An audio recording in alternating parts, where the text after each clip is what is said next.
are back here on Girl Talk, and we're having such a great time This is a chatting. blast. Isn't Yeah, it really fun? What a treat. You know, we left when we took a quick break, and we were talking about having support systems for the holiday season and then into the new year. And I think that's really important.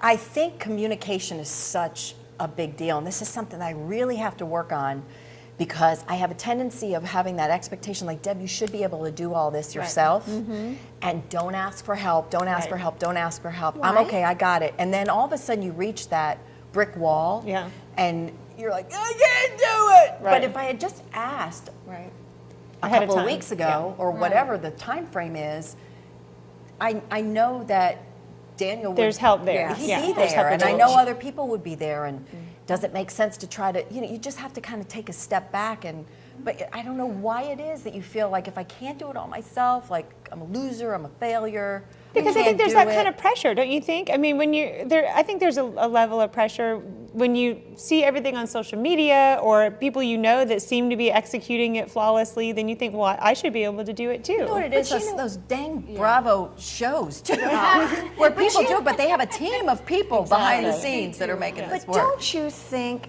that when I offer to do something for you, or you ask me if you can help me, or you say, oh, let me do this, in a way, I'm offering you a gift. Absolutely. And you So can't if deny that. Right. So if you say you're to robbing them of the opportunity to Exactly. express their love and for them to be there to support you. Correct. Exactly. You know, and when you think of it, like you're not the kind of person that would rob someone of a joyful experience, are you, Debbie?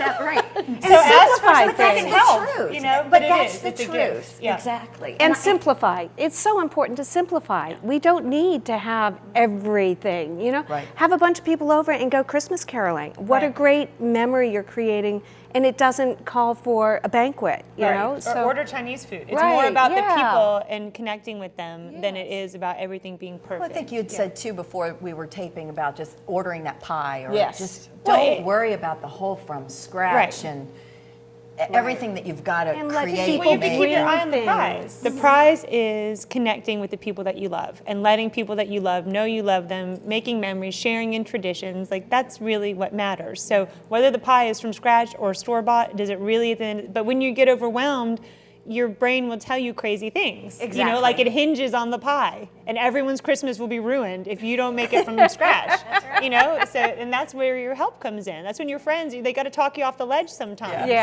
I'm gonna take this YouTube clip. Once it's on YouTube, I'm sending this to you, Mom. Right. And that's where I learned all this craziness. It's but okay it's to phone in the pie. It's okay, you know, especially you've got Liliana's 2.5, right? Right. You can get away with a lot. Exactly. You know, her expectations are pretty low. It's in here that the expectations get And crazy. those automatic thoughts, if you can step out of it for a second, don't you think? And see, and you're like, oh, you know what?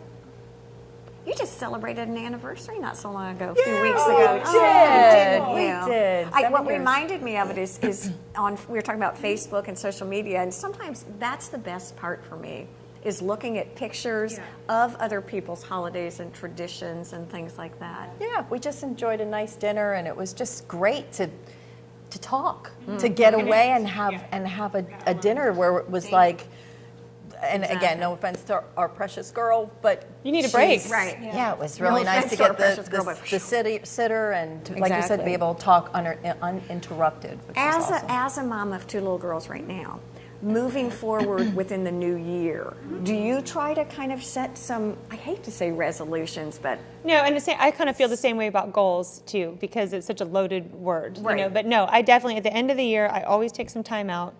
I look at the past year and try to see what was great about it. You know, you always want to start off with something, what was great? What did I do right? Or what did I enjoy that was really special? And then, okay, what were some things I could have done differently? I could have shifted a little bit. Maybe some areas of maybe I've overloaded myself a little too much, or, and then you look ahead and think, it's not so much about goals, but how do I want to feel this next year? What do I want my life to be like? What do I want more of, less of? And then you kind of plan it out that way. So we can go into more detail about that, but it's just good to have a framework of what you're working towards, just like with the holidays. Exactly.